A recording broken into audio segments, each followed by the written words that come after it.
The cartels have more control over the U.S.-Mexico border in Cochise County than either governments of Mexico or the United States.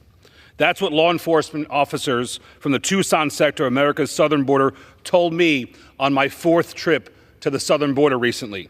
The cartels have more control over our border than we do. And what are the cartels doing with that control? To America's detriment, they're smuggling people and drugs across it every day.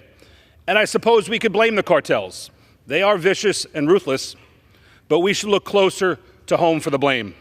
We should look to the person most responsible for creating the disaster at the southern border. We should look to the very person who, when he took office, repealed 64 very effective policies which were keeping our border safe.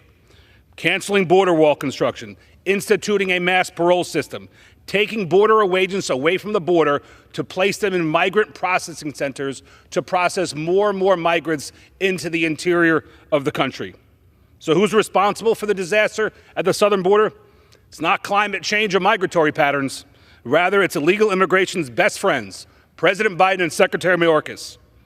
President Biden's open border policies have allowed nearly 10,000 pounds of fentanyl to enter the United States so far this fiscal year.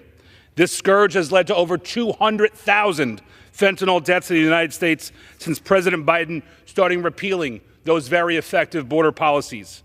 In fact, fentanyl is the leading cause of death of Americans ages 18 through 45. In response to President Biden's open border policies, my good friend and fellow Long Islander, Congressman D'Esposito, has proposed an effective bill that would modify the requirements for reporting by the Attorney General on the impacts of the border crisis. Included in Congressman D'Esposito's bill is language to better understand when law enforcement is exposed to fentanyl. This legislation is critical to understanding the challenges law enforcement officers face every day while giving further insights into the crises at our southern border, those crises caused by President Biden. I, alongside with my good friend from Florida, Congressman Carlos Jimenez, am proposing an amendment to Congressman D'Esposito's bill that would further get to the root of the fentanyl crisis. Our amendment requires the nationality of a migrant be included in the underlying report when said migrant exposes a law enforcement officer to fentanyl during an encounter at the border.